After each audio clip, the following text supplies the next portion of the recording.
todos, tudo bem? Nessa aula nós iremos finalizar o assunto sobre os invertebrados. Vamos falar hoje então sobre os artrópodes e sobre os moluscos.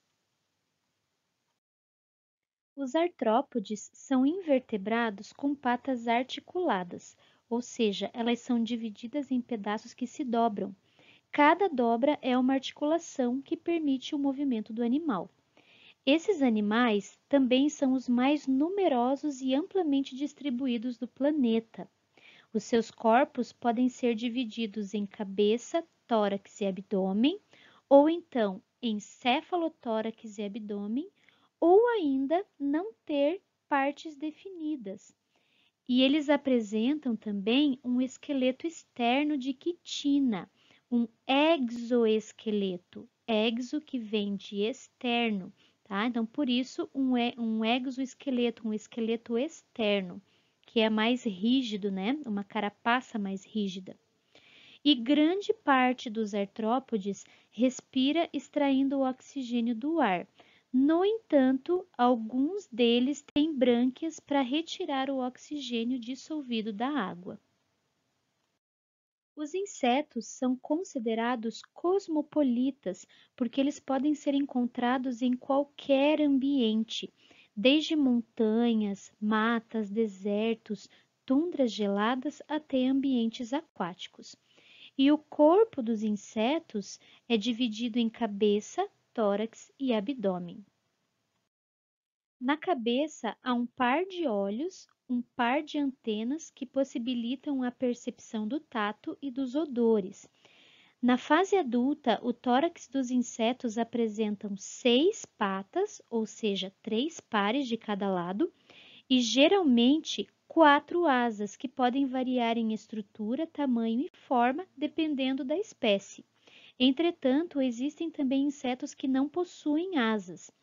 E a parte terminal do corpo do inseto, que é o abdômen, estão localizados os órgãos de nutrição e reprodução desses animais. Quando sai do ovo, a borboleta, bem como muitos outros insetos, é uma lagarta de corpo mole e sem asas que se alimenta vorazmente de plantas, de folhas. Ela cresce muito rápido. Para poder continuar crescendo, ela sai de dentro da casca e a abandona. Esse processo é chamado de muda ou equidise e acontece várias vezes durante o processo de desenvolvimento do artrópode. Quando atinge o seu tamanho máximo, ela fixa-se em um galho ou folha, tendo início uma enorme transformação. O seu corpo se modifica em pupa e é envolvido por um casulo. Dentro do casulo, a lagarta vai perdendo suas características e dando lugar à forma de borboleta. Essa mudança de forma recebe o nome de metamorfose. Terminada essa fase, o casulo se rompe e sai a borboleta com suas asas ainda amassadas. Passado algum tempo, elas se esticam e a borboleta torna-se apta para voar e se reproduzir. Além das borboletas, outros insetos também sofrem essa metamorfose durante seu desenvolvimento, como é o caso das moscas, besouros, abelhas, vespas, formigas, etc. Eles costumam depositar seus ovos dentro de frutas, no lixo, no esterco ou na terra. Alguns insetos passam por uma metamorfose incompleta. Dos seus ovos saem as ninfas, que são parecidas com os adultos, mas elas não têm asas. Durante as várias mudanças de pele ocorridas, as características de adultos vão aparecendo.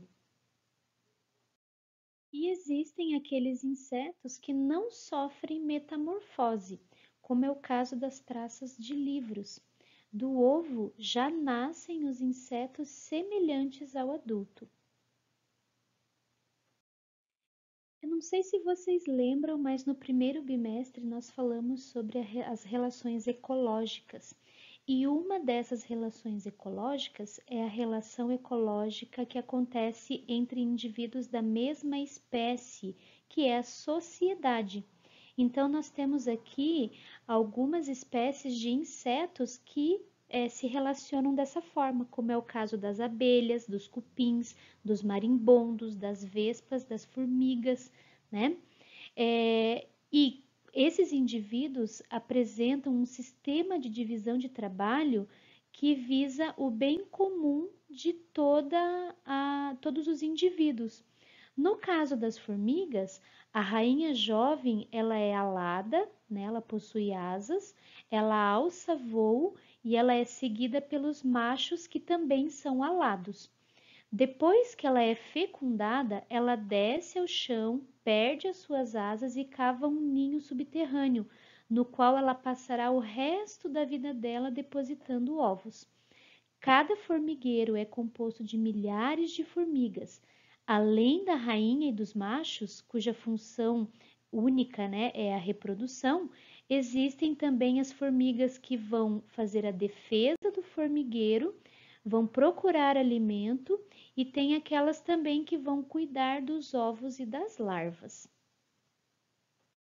Existem também os insetos hematófagos, que são aqueles que se alimentam de sangue, né, de animais ou do ser humano e que não possuem asas.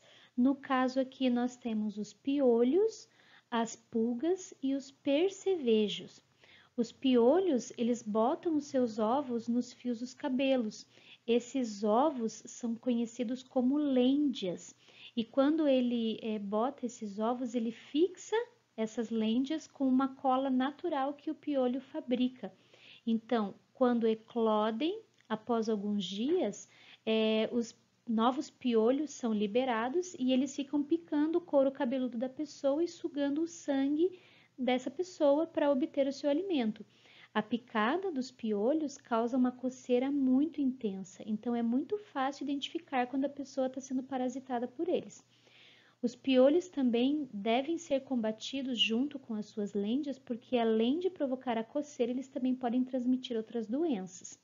Já as pulgas têm algumas semelhanças com os piolhos, né? Porque eles se alimentam também de sangue, são parasitas e também não possuem asas, tá? E tanto as pulgas, os piolhos e os percevejos alimentam-se do sangue de aves, mamíferos e do ser humano. E existem também aqueles hematófagos que são sugadores de sangue e que possuem asas, né?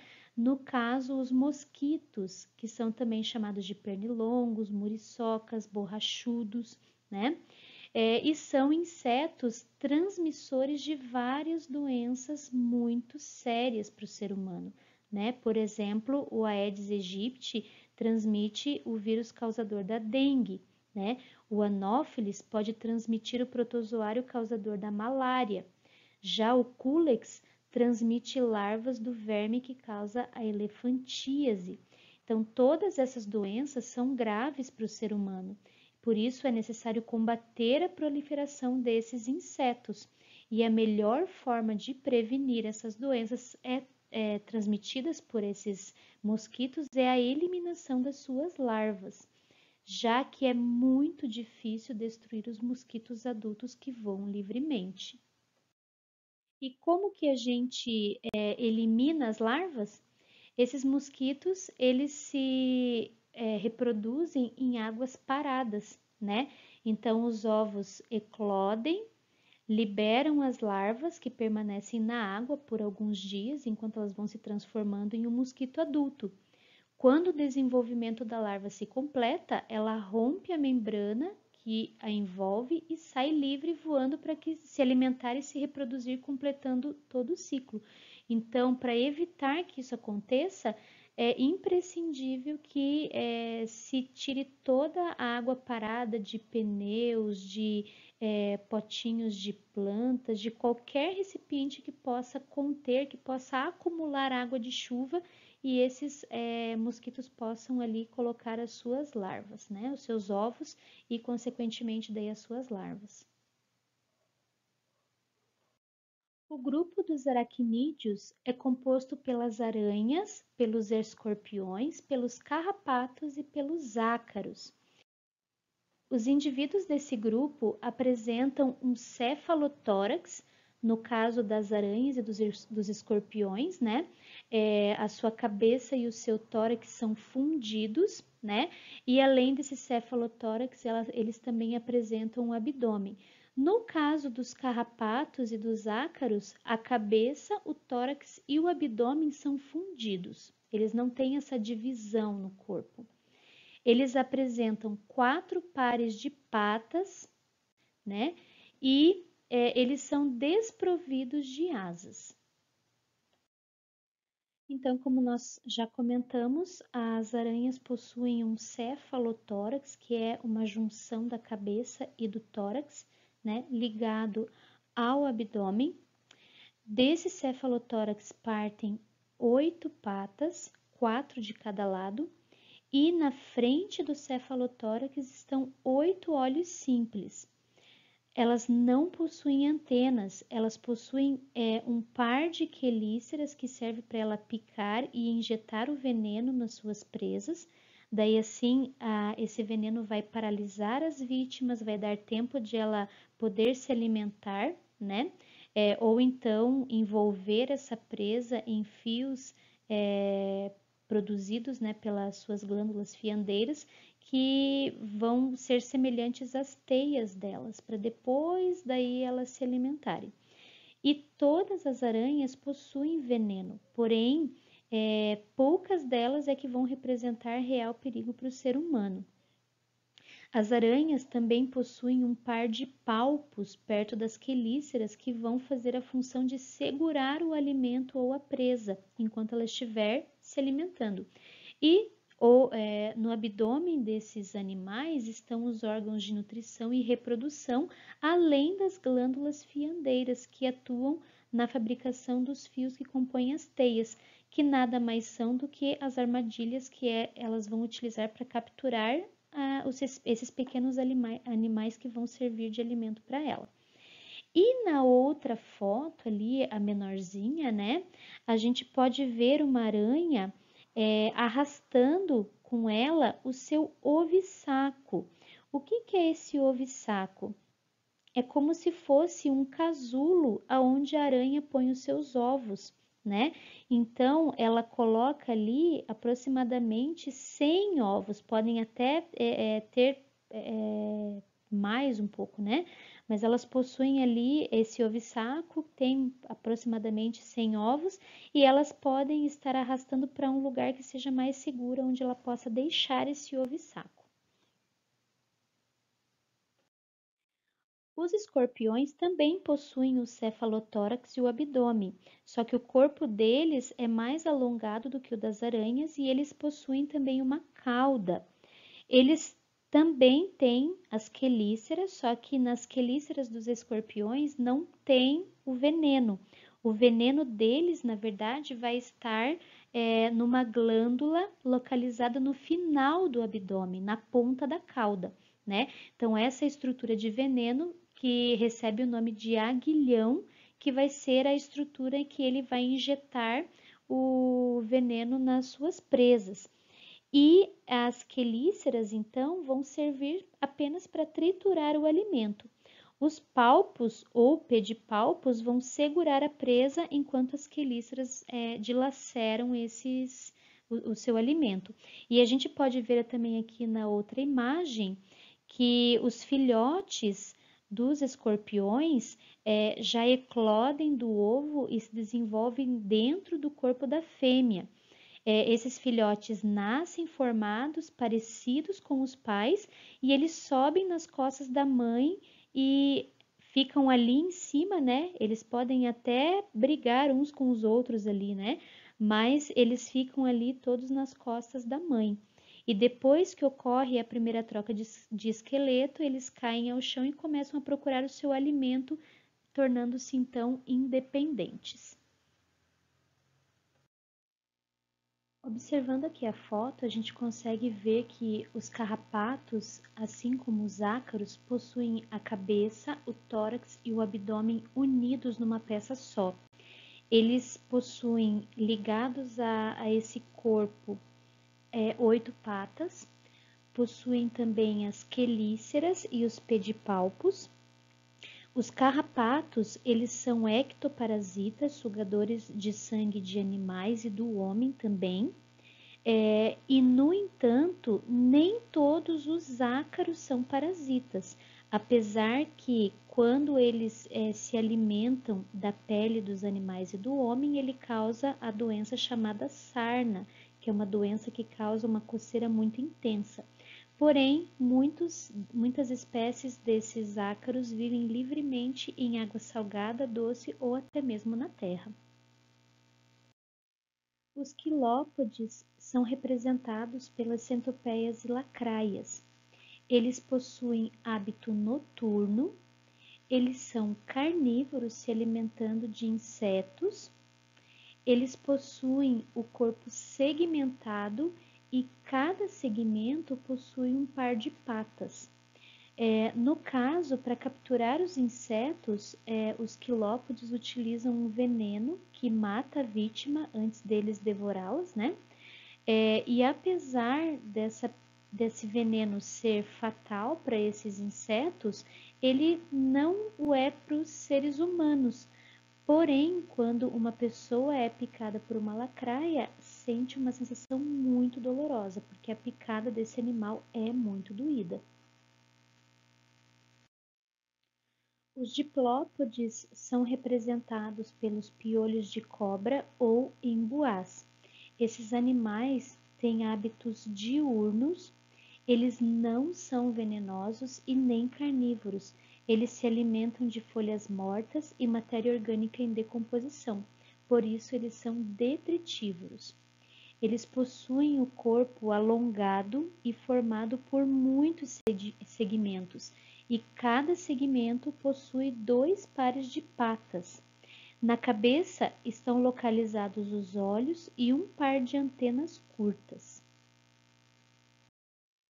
Os crustáceos são representados pelos caranguejos, pelos siris, tatuíras, lagosta, camarão, tatuzinho de jardim, cracas, baratinhas da praia, além de outras 26.000 espécies aproximadamente.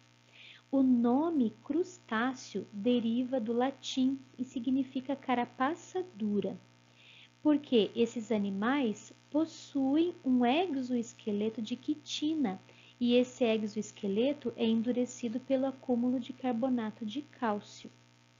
A maioria dos crustáceos é marinha, mas existem também espécies de água doce, terrestres e também aqueles que se encontram em mangues.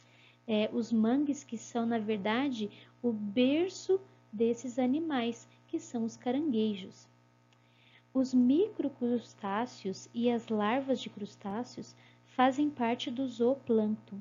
Esse zooplâncton serve também de alimento para peixes, para animais ainda maiores. No caso do crio, por exemplo, que é um pequeno camarãozinho dos mares frios, que é a base alimentar das baleias e dos pinguins. E esses microcrustáceos e larvas se alimentam de algas que compõem o fitoplâncton nos mares. Então, esses crustáceos são importantíssimos como alimento para uma grande diversidade de animais aquáticos. E esses animais também têm como característica 5 pares de patas. Moluscos, como o próprio nome já diz, são aqueles invertebrados de corpo mole e viscoso. O corpo desses animais é dividido em cabeça, massa visceral e pé. A maioria deles vive na água salgada, mas existem espécies de água doce e outras ainda adaptadas ao ambiente terrestre. Por eles serem a maioria aquáticos, respiram por meio de brânquias e a sua reprodução é sexuada. Os gastrópodes são muito comuns em jardins e ambientes úmidos e também existem espécies que são aquáticas. Eles receberam esse nome porque eles têm o ventre unido ao pé, porque gaster do grego, significa ventre e pode significa pé. Então, são os moluscos que têm o ventre unido ao pé. Esses animais, eles, quando se locomovem, principalmente os terrestres, eles deixam um rastro brilhante por onde passam. Esse rastro é feito por causa de um muco que tem a função de facilitar a movimentação deles. Esses animais também possuem na cabeça 2 pares de tentáculos, um par que é menor e um par que é maior. Na extremidade do par mais comprido, nós enxergamos os olhos desses animais. E pelo fato de serem animais que possuem uma única concha, eles são classificados como univalves, ou seja, possuem apenas uma concha. Valva significa peça ou parte, ou então concha. Então, aqui, esses animais que possuem apenas uma concha são chamados de univalves. E eles são representados, né, esse grupo é representado pelos caramujos, que são de água doce, pelos caracóis, que são terrestres, e pelas lesmas, que também são terrestres, mas que não possuem concha. Aqui, então, nós podemos ver a estrutura, né, de um caramujo, no caso aqui o caramujo, que é um gastrópode de água doce, né? Nós podemos ver aqui, então, nas extremidades dos tentáculos maiores, a posição dos olhos, né? Nós temos também os tentáculos menores, nós temos o poro genital na região da cabeça, e nós temos na região do manto, que fica dentro da concha, um orifício por onde entra o ar e também o orifício do ânus, por onde saem os excretas, né, que o caracol, o organismo dele não vai aproveitar. E na região de baixo, nós temos o pé, com células produtoras de muco que deixam aquele rastro brilhante por onde ele pisa, por onde ele passa, né? E aqui em cima a concha, né? Essa concha, então, que vai proteger a parte visceral, então, desse gastrópode. Os pelecípodes recebem esse nome porque possuem os pés em forma de machado. Eles utilizam, então, esses pés para cavar buracos na areia e assim eles conseguem se esconder dos seus predadores. Eles também apresentam uma concha dividida em 2 partes ou valvas. Essa é a razão pela qual eles são chamados de bivalves. Eles respiram e se alimentam utilizando as brânquias e eles não possuem nem cabeça e nem olhos. Os mexilhões, eles conseguem se fixar às rochas utilizando fios resistentes chamados de biço. Então, esses fiapinhos aqui, que são bem resistentes, eles utilizam para se fixar às rochas. Já as ostras, elas não têm o biço, mas elas produzem uma cola que consegue então fixar uma de suas valvas em algum suporte. E por fim, os cefalópodes, que recebem esse nome porque justamente possuem os pés na cabeça, ou seja, os tentáculos próximos à região da cabeça, né? Esses animais, eles possuem órgãos e estruturas mais especializados em relação aos demais moluscos, né? E os animais que representam esse grupo são as lulas, os polvos e os náutilos. Os polvos, eles têm a cabeça rodeada por 8 tentáculos cheios de ventosas. Eles conseguem se deslocar rapidamente na água usando contrações musculares ou jatos de água.